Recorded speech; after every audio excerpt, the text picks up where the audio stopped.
is a movie, and it started now. Forget about whatever financial disasters you've had, personal failures, relationship failures. What would the hero of your life's movie do right now? Hello, and welcome to Dad's Dating After Divorce, the only podcast that is going to help you to traverse the wild west of dating post-divorce. My name is Jude Samval. I am the founder of The Divorce Advocate, and my co-host, as always, Dallas Bluth of Black Box Dating. How are you doing, Dallas? Doing great, Jude. Love to be out here in the Wild West with you, covering all the dating for the single dads out there. Well, we're literally in the Wild West because we're both here from the Denver metro area, and then we're in the Wild West of dating after divorce, which is its own kind of Wild West within the Wild West. So, and on that note, maybe we need to be exploring maybe other cities and talking to some of the other guys and dads from some of the other cities, and maybe in the future we talk about that or we invite some on, because we're kind of in our little Denver metro Colorado bubble, and I know there's definitely nuances to that. So if you are a divorced dad in one of the other metro areas, or even another country that you might be listening in on, touch base with us. We'd love to chat with you kind of about what your experience. And this is in general also, any dads that are listening, we'd love to get feedback from you and hear about what your experiences are. And maybe we'll have you even have you on the show, possibly. And the best place to start with that would be to jump on the mailing list so that you can come to our next live Q&A session. Jude, do we have one of those on the calendar? I don't have my calendar up.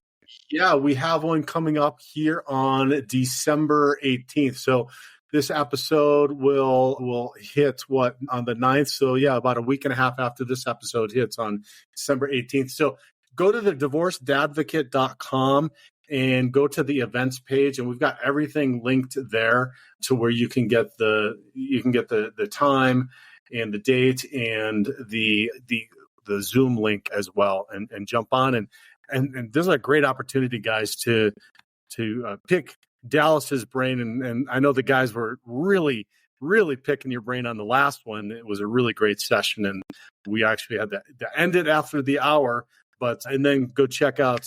Well, after you do that, or before you do that, go check out Black Box Dating. And what's the name of the group at Black Box Dating? Your dating site, like the membership group? It's Black Box Dating. It's the community that we have. It's under the same name. Oh, we got to name it something, man. It's got to be like the Brotherhood or like the Shark. Maybe with the Shark, like or something, man. We need to come up with a community name for Black Box Dating for you guys. All right. Okay, I'll work on that. Yeah. Well, let's have the guys mail it in. What's the community name for Black Box Dating and for all the work that Dallas does? Because then you guys could go out, and when you're doing your field work, you could like have jackets and stuff like that. That creates some conversation around like, who are these guys? Like all in their black jackets, the Sharks. Like, yeah, I want to talk to them. We got some cohesive branding coming on so that women see us and they're like, ooh, this must be something special. All right, man. I have totally digressed this episode for the first 5 minutes. So let's get back on track. And we're going to talk about a massive topic as far as I'm concerned.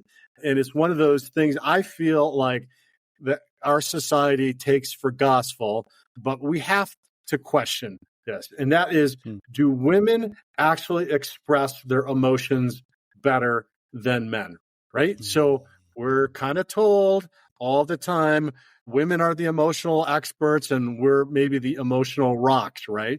But I want to challenge that, because we had a conversation last week. I have conversations all the time with other dads, and I have communications out in the dating world myself, that there is a difference between emoting and communicating, right? These are not the same thing. So I want to talk about the differences between emoting, who emotes more and who communicates more.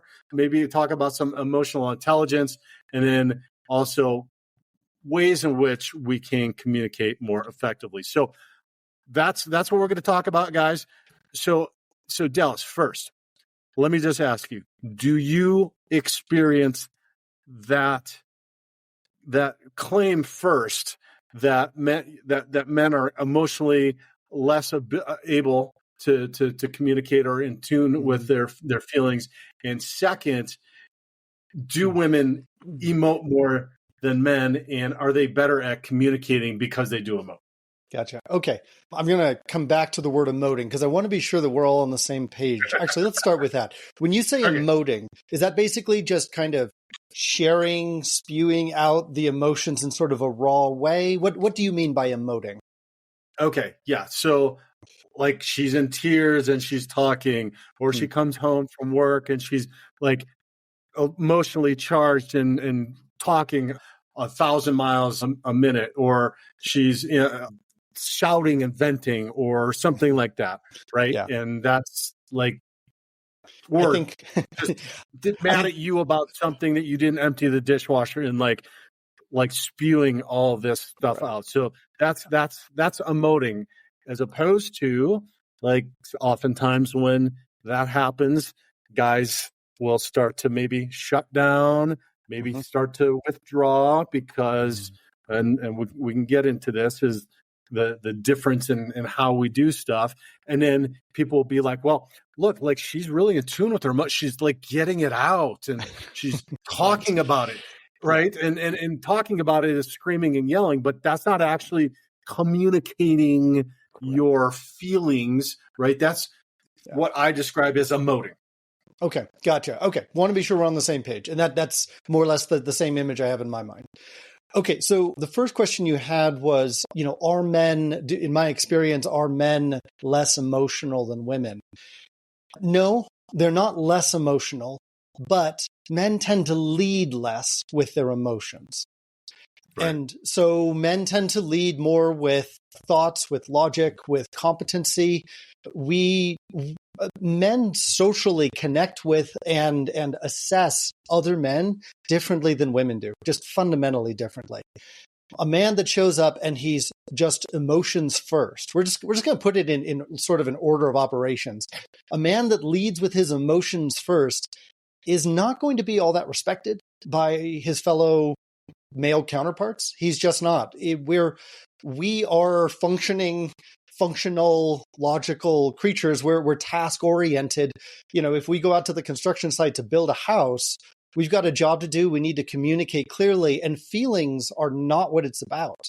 We're not, did you have a bad day or whatever? It's like, well, we can get into that maybe once we start swinging our hammers and once we've got a rhythm going and once we know what the job is. But men that lead with their emotions, generally speaking, don't make it very far in the world with other men. So I would say that's the first step. Yeah. So can I point that out? Because and just to expand on that point, for me, it feels like it's a biological difference, right? So what you just described is men, when something, like the feelings, they're externalizing it first to solve a problem, or if they can't quite get to that point quickly, they're going to stop and they're going to internalize it, right? And that's where you get a lot of the stoicism, or maybe the withdrawal, allegations, accusations, etc. Like you're not in touch with it. But men will, if they can't externalize it, figure out what the problem is right away, they'll usually stop and internalize it and not talk about those feelings, right? I don't know for you, but for me, it's like, if I'm not sure right away, I'll completely stop and I'll completely withdraw until I can really try to get my mind around solving that problem, right? The problem internally first. Yeah, I think that's true. I think a lot of men, our first response, our first instinct is to solve the problem, whatever it is. And if we don't know what the solution is, we're not going to proceed anyway, as if we knew. We're going to take a step back and try to assess the situation and move forward once we feel like we have a solution. But let me point out a really important point here.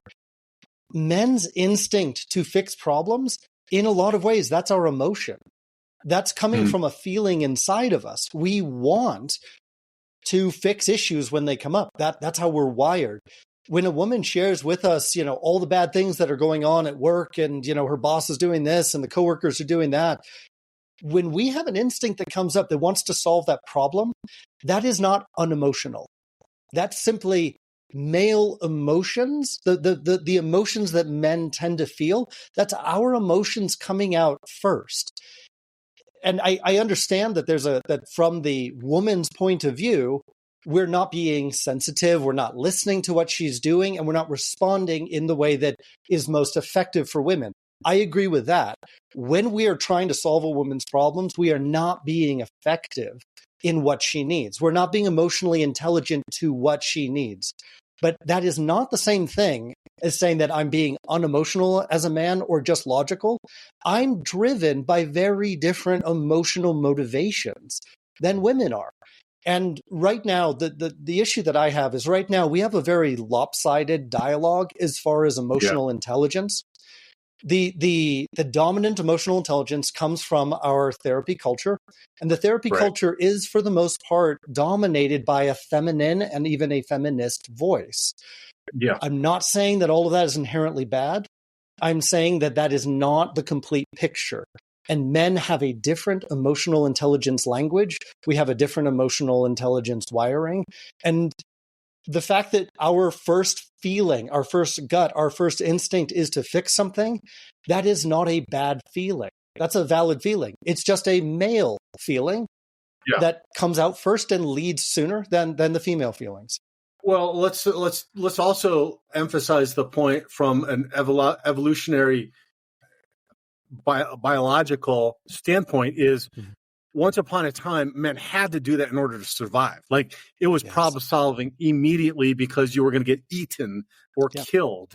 And so that has been what for centuries and centuries, what our nervous system has developed and has been trained to be like. So now that we're in a time, and this time has only been not even 100 years where it's not that way anymore. For the most part, across most parts of the world, where you don't have to react that way in order to just survive, that have some compassion with men and guys, have some compassion with yourself about, hey, this is just wired into us biologically over generations and eons of time in order to survive. And so that's okay. That's okay. That is the feeling that comes up first, which is survival. What do I do? And then you want, okay. Yeah. So that's good. And it's not just have patience with it. Yes, have patience with the instinct. Less than 100 years ago, we didn't have the abundance of resources, particularly food, shelter, fuel, that we do now. We live in a very comfortable environment for the last, 80, 90 years, roughly. And of course, we're giving gross generalizations globally. But compare that to the last 250,000 years that Homo sapiens have been around. Not to mention all, the evolutionary chain that comes before that. Yeah, there's a lot of DNA programming that comes into us. But the other thing that I would look at is the responsiveness that we have. A man that sees a situation and wants to take action, that is still a sexy man in today's environment. We just need to learn how to direct that instinct, that energy, that proactive drive. We need to put it into new situations. For example, rather than being passive about our diet and eating fast food and whatever comes easy and blowing our calorie budget out of the water every day and gaining a bunch of extra fat, learning how to become proactive as opposed to passive in those situations and driving towards a result that we want in our physique, in our diet, in our health, whatever it might be. These are still very, very valid and sexy traits for a man to have. It's not just a matter of us adapting to a resource abundant society that we live in. It's learning what are the places in our current society where that hunter instinct, where you get up and you go get it, where you're no longer, where you're stepping over the procrastination, where you're stepping past looking for the easy, quick life hack, fix that's on Facebook or TikTok. those are the places that today's instinctive masculine hunter has to be applying himself. That does take discernment, discretion, and that takes a certain amount of insight. But it's the healthy place to channel that masculine energy. Yeah, I was going to say that's the delicate balance that is challenging, I feel like, for guys, like any guys, not just a divorced dad, but any guy these days, is to balance that, because it used to be we could be in that mode all the time. And then that was also attractive to a woman, and she understood the fact that he was simply solving problems and keeping her alive, keeping the children alive, et cetera. We've evolved to a different level of consciousness now, where we need to know and have that emotional intelligence that you spoke about, which is, okay, this is probably the mode I'm in at work, and that's good, or in the gym or with guys or something like that. But when I'm home with the family or when I'm with her, then I need to then understand this delicate balance now, where I can't be in that mode all of the time, because it could be frightening. It could be disconcerting. It's definitely not helping communication, right? Because there needs to be some level of communication. And then you also get the flip side of that with women. I have a conversation all the time when they're at work and they're in this like masculine mentality that it's hard for them to stop that when they get home, get into their feminine, and then allow that complementary dynamic to happen. And that happens then a lot. Well, when you've got a woman comes home, but she's in that, that masculine mode, and you're in that masculine mode, and then she starts emoting, and then you start like it creates this whole like it's a mess. Right? Because you don't know, she doesn't know that you're doing it. And then that becomes where there's a breakdown, right? Yeah. Okay. So I completely agree with what you're saying, and it is a mess. And I want to point out I feel the underlying causes of this mess is, again, throughout the majority of human history, society was more homogenous. We had rule books that told men what men were supposed to be and do and behave, and what was expected of them, and what they were allowed to get away with. And throughout history, women were told, this is your role, this is what you do, this is what's expected of you, and this is also what you can get away with. And it was different between the sexes. Those rule books, kind of like we talked last episode, those rule books have dissolved. They've really been blown to pieces. And we're left with the remnants of that explosion in the household, trying to figure out now, okay, what are our roles going to be? And the problem is everyone's trying to solve it at an individual level. What are my needs? What's my truth? Where am I going to come from? How do I feel best? And then I start looking at other people. And I think that's maybe what you were talking about in the last episode, where there's an over prioritization of individual independence of the individual. And I agree with that. When you're in a household environment, I think it's very important, not just once you're there, but before you get there, for you and your future spouse or your current spouse to say, okay, what do we want our rule book to be? How do we want our life to run? What roles do we want for ourselves and for each other? And again, sharing these, getting them out there, and then realizing that because the social rule book has been completely demolished, we get to write it from scratch, however we want with our partner. And that's an amazing gift. But most people don't bother to do that. We just kind of have the old rule book that we sort of assumed that we, is going to play out because we got it from childhood, and our spouse, significant other is doing the same thing, and you run into a bunch of mess. When the two of you decide, you know what, let's actually get explicit about how we would like to feel, what our types of roles are, and we don't impose on them or on ourselves any external rights or wrongs. We just share with them what it is that we're looking for. That, I think, is the starting place to sorting out this mess. Yeah, I agree. It's been, I would say, the state of relationships has been in flux now for a good 30 or 40 years, right? What you just described was pretty much static for a very long time. The traditional roles, masculine, feminine, etc. It's been really since the 60s.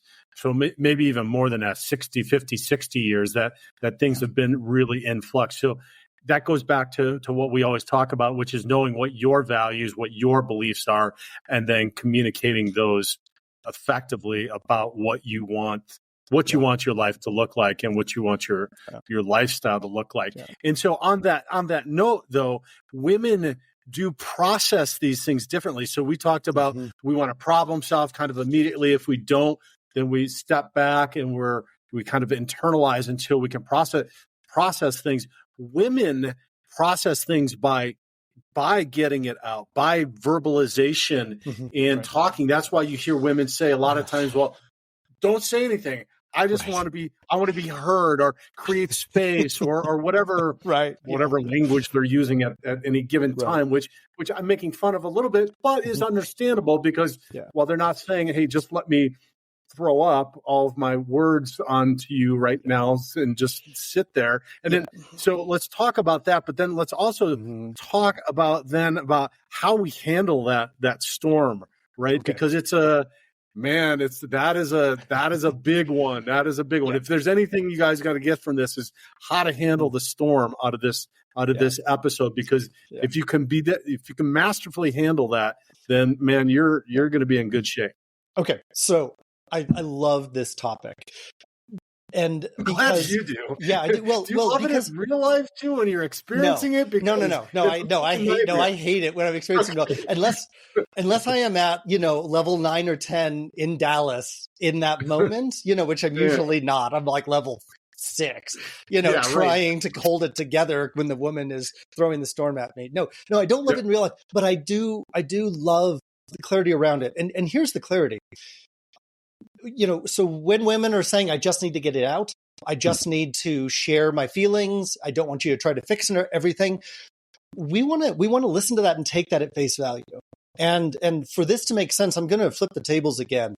So men, sexually speaking, we have a pretty predictable buildup of sexual energy, and that sexual energy needs release. It's as simple as that. It builds up and we got to let it out. It builds up and we got to let it out. Women don't really have that. Women somehow can go dormant sexually. Not all women, but a lot of women can go dormant sexually for years. And it's just not really a big deal. They don't have the same build-up need for release of the sexual energy the way that men do. So guys, first of all, realize that's what's happening on your end. And she's not feeling that probably the same way sexually. Again, we're talking in gross general terms, but this is generally speaking like it is. She, however, understands, because we're very verbal about it, that a man has sexual needs and he needs that release. Women understand this about men. Okay. Well, and it's that goes back to the evolutionary biology, which is we were designed to spread our seeds because men are killed in war and battle and disease all the time. So that's how we're designed. That's God's design for us to go out and have that drive. So again, if you don't feel guilty about that, guys, no. Not a bad, that is a feature to keep our species alive. So I just wanted to throw that in there because we get all this talk, like you talked about the therapeutic, and I'm sorry, don't forget your point because I know you're getting somewhere, but we get all this therapeutic talk and it's just why do you want sex so much? It's because we're designed that way. That's just the way that it's designed, and that's okay, guys. Just know. But we have evolved. We have a consciousness. We can communicate it better. Yeah. Anyway, okay, back to your point. Yeah, just to wrap that up a little bit. Male sexual energy, women are on cycles. They're only ready to have sex, for a short amount of time. As a man, you need to be ready to jump on that opportunity when it presents itself. And we are the descendants of the men that did that. We inherited those genes, and it's still inside of us. Also, let me just say this, because society paints male sexual energy as dirty. We're dogs. I know. Men are dogs. Male sexual energy is cheap. It's expendable. Gentlemen, it's not. Male sexual energy, when properly mastered, is beautiful. Full stop, point blank. Male sexual energy in bed, male sexual energy leading a woman on a date, male sexual energy by yourself and how you channel it into areas of your life. It is a positive, beautiful thing. Whoever's telling us that men are dogs because they're horny is thinking in a very, very shallow way. Okay, that's enough about the male energy. Now, here's the thing. Women have a similar buildup of their own, but it's not a sexual buildup. Women have an emotional buildup that happens over time. And similarly to men needing the release sexually, women need the release emotionally. Women need to let it out, the same way that guys sexually need to let it out. And if you think about yourself as a guy, after you let it out, you feel relieved, you feel unwound, you feel better, you feel regulated, you feel calm. Women, it's the same thing. They have an emotional buildup that needs to be let out. Again, speaking in generalized terms. I'm gonna stop prefacing at this point. I think everyone understands we're speaking in general terms. There are lots of exceptions. Yeah. A woman will build up emotions that need to be let out. And sometimes those emotions are let out because you're holding her and she just needs to cry. Sometimes those emotions need to be let out because she's being the nurturer, the caretaker, and she's letting out her stress. She's letting out her whatever it is that's accumulated inside. She's letting it out by cooking or, taking care of somebody or something like that. Sometimes that's how it's regulated. I know a lot of women cleaning helps to regulate this, but probably the biggest, most common category is talking. Women talk to let out this emotional buildup. And if you want to succeed as a man, realize that a woman needing to talk to you is kind of like her version of horniness in a way. It's something that needs to be regulated. It's something that needs to come out. And if you take care of that, you don't need to be like that in order to recognize that she is like that. And you let her release and you invite her. You're like, yeah, come on, tell me more. Let it out. I don't want any of this left inside. Please. What else is going on? And realize you don't, and here's the real crux is when women are sharing, men think that it's about an external problem. Most of the time it's not. Yeah. She's sharing because she has a buildup and needs to let it out. So when we realize she's letting it out, let her release it. Don't try to fix it because that's pointing to an external problem. You should just be inviting her to continue letting it out. I see you want to jump in, so go right ahead. Yeah, I just wanted to say her logic brain is offline when this is happening. So that's the difference between so I think for an analogy for guys, her logic brain is offline when this starts to happen. So that's why you need to be just a rock or like a mountain. Here's the difference I described. You need to be a rock in a mountain, like with the wind blowing, right? Because her logic brain is offline, and that's all that's going to happen, right? You're not going to be able to communicate, do anything. You just need to be that rock that mountain in the storm. But you can't be the leaf, or like you can't just be blown, run away, scared of it. Like you need to be that rock in that, because that's what she's needing. Yeah, I agree. I would take it a step further and say you have to invite her.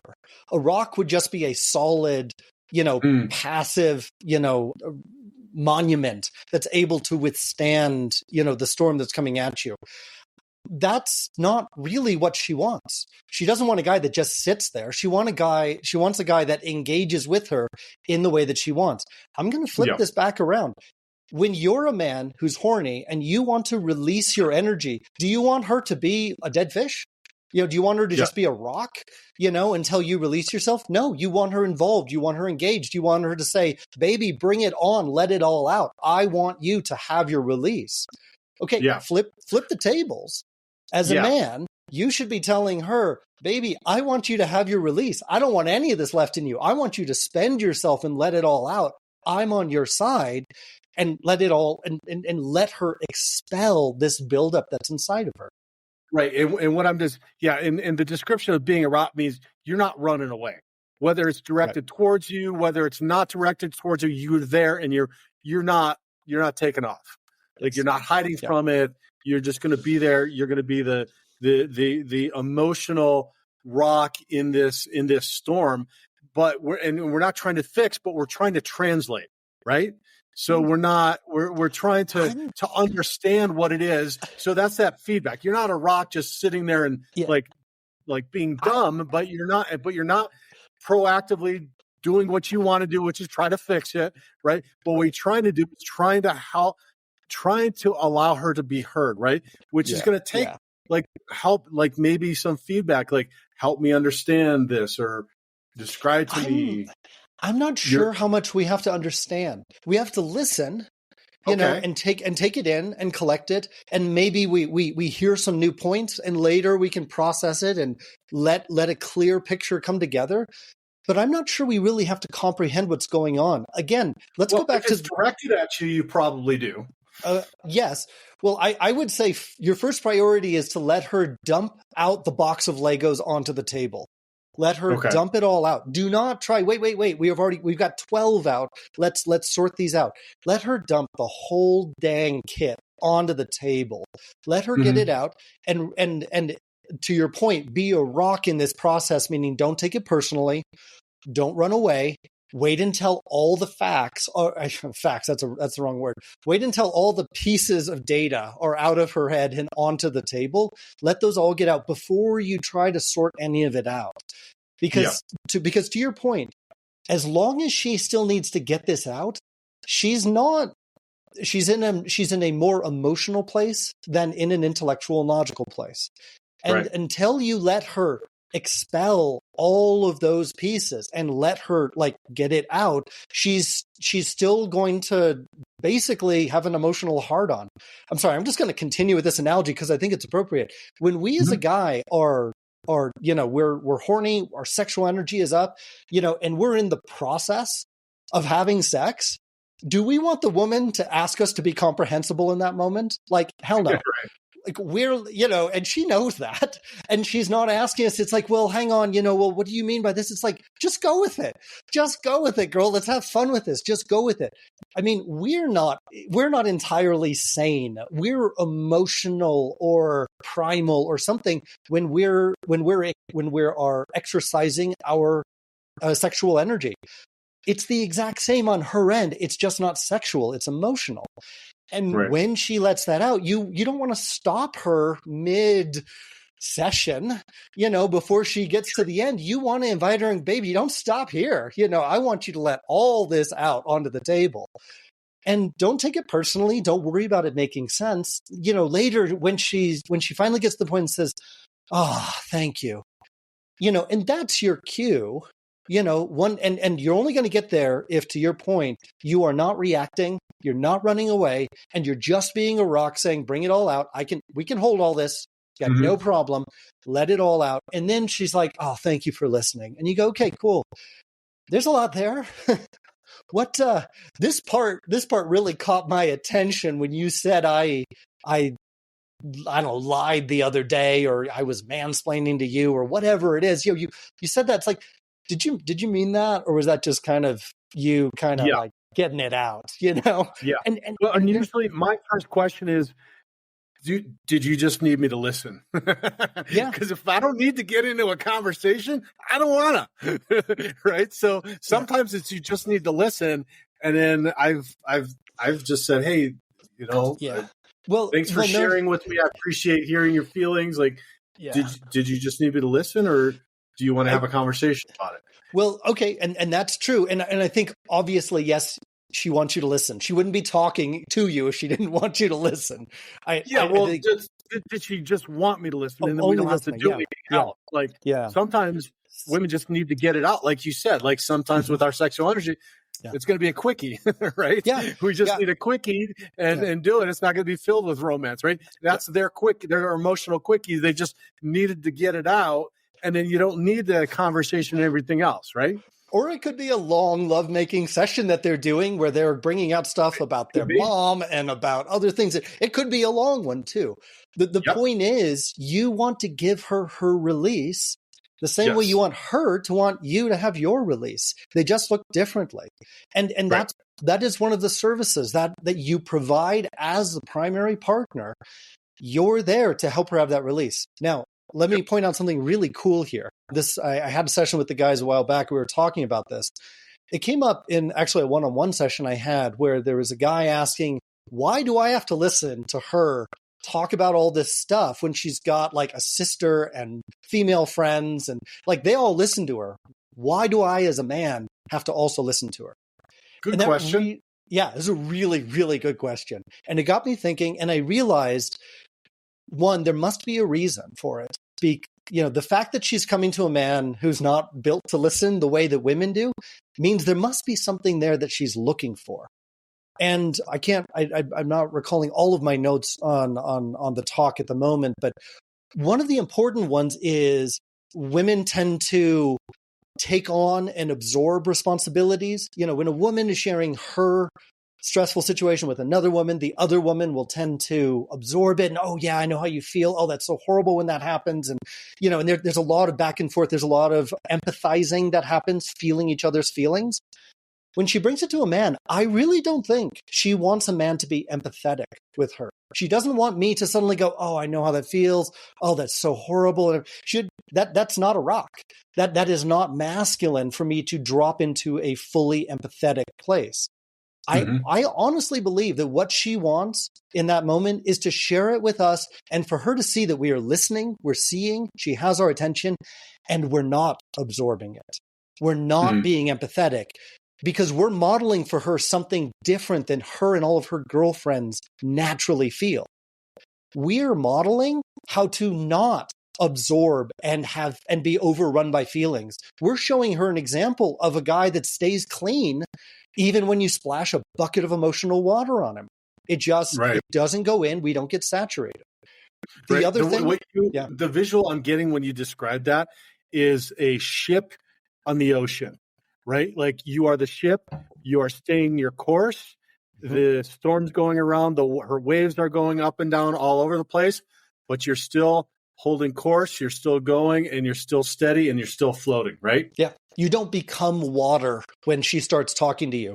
Other women do that, and she gets that from other women, and she needs that. What she needs from you is for you to not become water.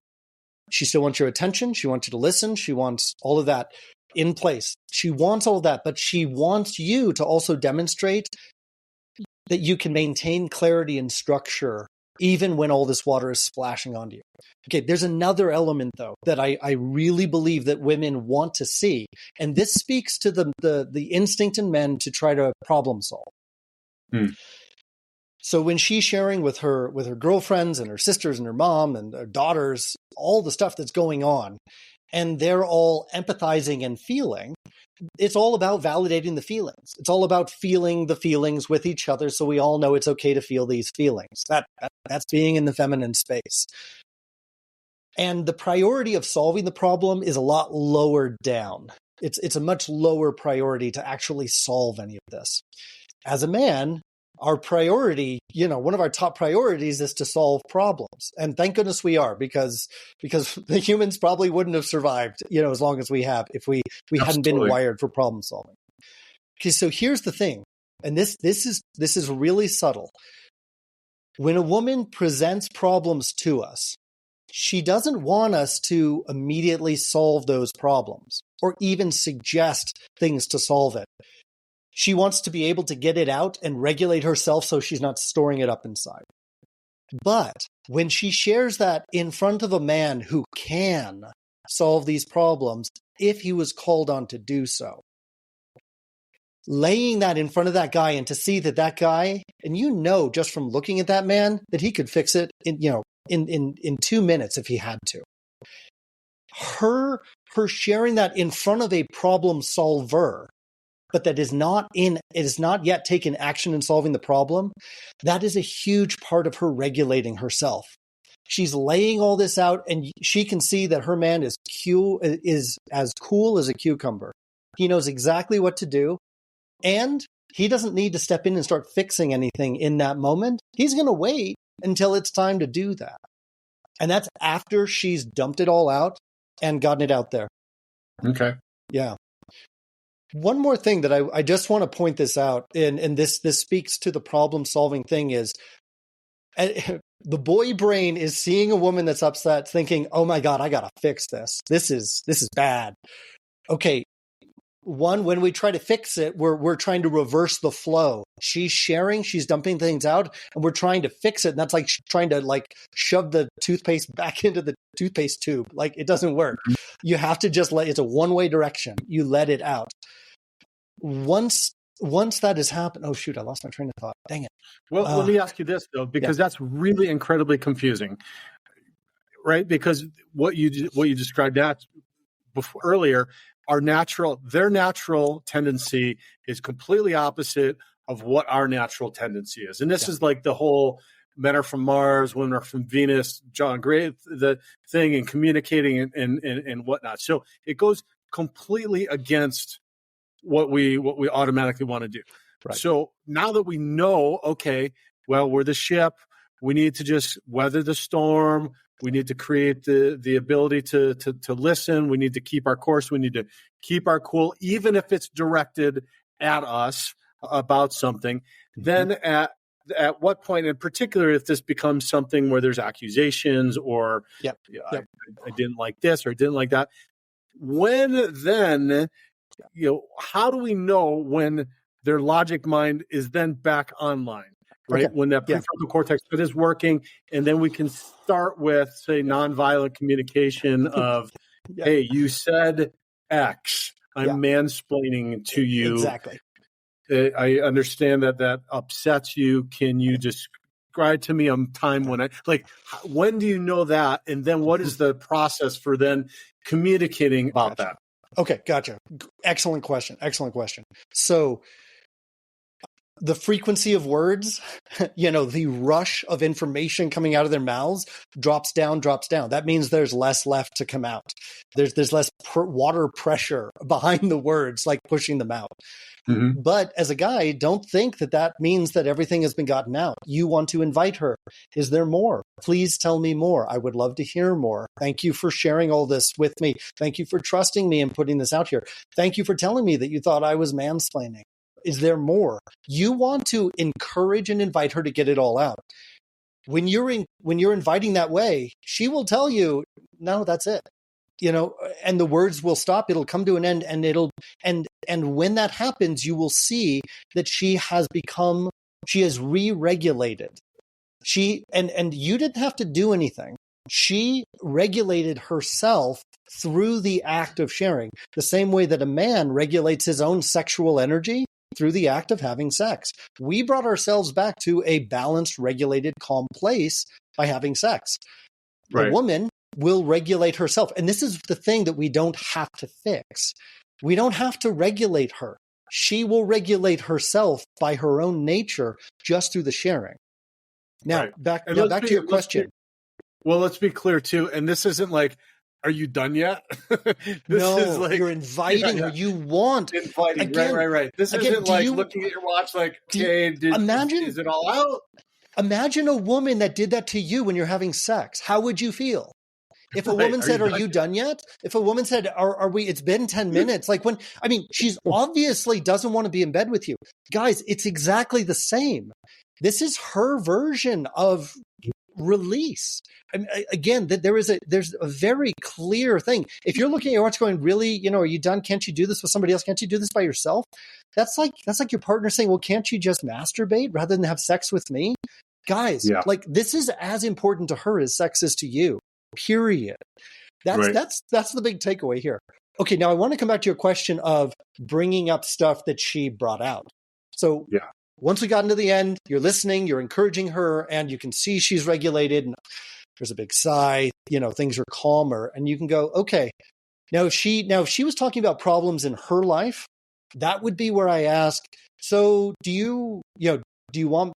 Am I just listening right now, or do you want me to speak into any of these things? But realize we're talking about issues that are in her life with her and other people, not your territory. She's an independent grown woman. She decides whether or not she wants you speaking in. Maybe she does, maybe she doesn't. And you can ask there. Okay, so that's some of the Lego pieces that were dumped out on the table. All right, but there were some other Lego pieces like, Dallas, you were mansplaining to me. Or, this other night, you totally, ignored me when you made this comment. Or, there were pieces that came out that are very relevant to me as a man. I did my job of not reacting, not running away, not shutting down while she was sharing. That was my job, so that she can get it all out and we can see what we're dealing with. Okay, now I'm gonna look and sort through all these pieces, and I'm gonna ask myself, which one of these is the most important for me to know about? We're not going to go, okay, well, now I'm going to spew 5 or 6 or 12 back at you, and I need you to answer all of them. We're men. We don't spew like that. We prioritize, we problem solve. And I'm going to look at whichever one of these that I feel is the biggest red flag in me, and I need to know, did you mean this? Or what part of this did you mean? But notice here that I'm asking for myself and not for her. So if it was, yeah. Can I make a quick point? If you feel emotionally charged by anything that was said, wait to have this conversation. Like, don't, because what you just said, like, don't start coming back with stuff. Well, you did this, right? That's not helping. That will not help. So if that's what your initial reaction is, if you feel emotionally charged, if you get angry about what she said or sad or hurt, like, take the time, and whatever that time is, maybe it's you step away for a few minutes, maybe it's you go back to it the next day, but don't have the conversation in an emotionally charged. You again, cool as a cucumber. You got to be steady. You got to be rock. You got to be able to have this conversation at a maybe normal tone. Be able to create the emotional safety and security to be able then to address what she emoted. Yeah. So, and there's 2 things that are going to cause your blood to go up, for you to get heated inside. One is your own past, and you're reacting because somebody struck a nerve with you. You do not want to be speaking from a reactive place. You want to find your baseline inside yourself again and speak from your baseline where you're calm and clear-minded. You don't want to be in an emotional place because that doesn't help with the clarity. The second thing is the way that she shared something could have been very accusatory. It could have been, a very strong word, like calling you a liar. And it could really, it might not be something that you necessarily are triggered by. It might not be your past, but she could be, weaponizing her feelings and throwing daggers at you. She might be doing that. And here's the thing to remember in those situations. And, this would be like one of the most important elements to transforming himself into a rock. And this is the thing I ask, is I would say, does a confident person behave the way she is behaving right now? Would a confident person say it that way? And the answer is always no, they wouldn't. Confident people don't have to throw daggers at people. They don't have to attack people. They're confident. There's no need for it. So when we realize that the way she's saying this is coming from a place where she's not confident, that means that behind it, there is a hurt girl. There's a little girl that's wounded. There's somebody that feels insecure. They're worried about something. There's something, coming out. And so then when I ask, so this thing, when you told me that I was mansplaining, what did you mean by that? Realize that if it feels like it was weaponized towards you, it's because she felt that she had to, not because of you, but that she's not confident enough to say it in a non-attacking way. And when we're saying, hey, can you tell me more about this? That's asking her to unpack it, pull the knife out of your chest and transform it into, well, really what it is I feel really worried when you do this or you forget to do that. It makes me feel like maybe you don't love me anymore. And then I think you're going to leave me. And, and then we get the real story behind the accusation. Right.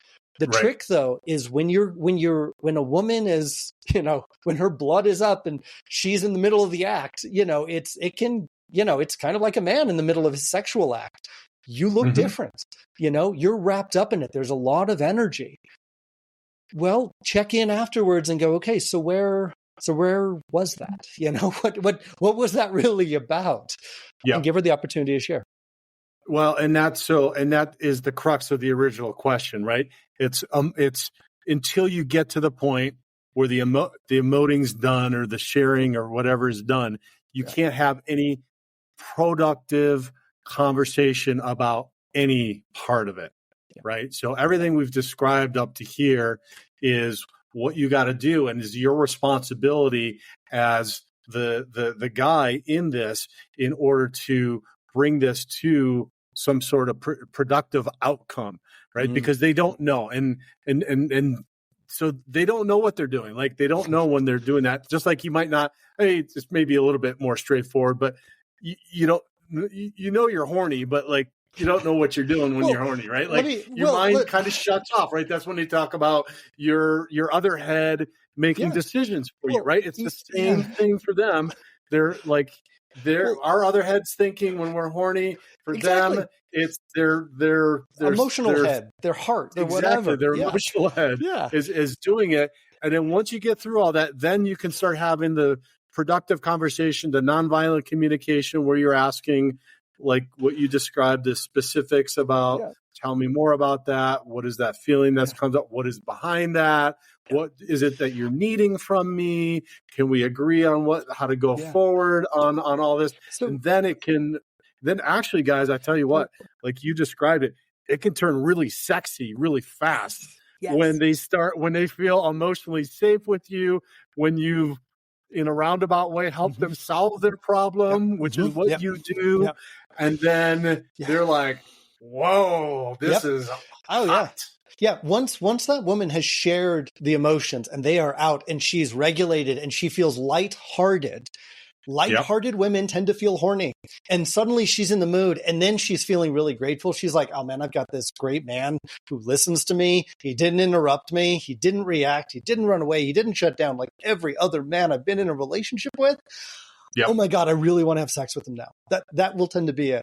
And to come back to it, Robin Williams had this great line in one of his stand-up routines. I think it was live on Broadway. At the very end, he's like, and then I realized that God gave man a brain and a penis, but only enough blood to run one at a time.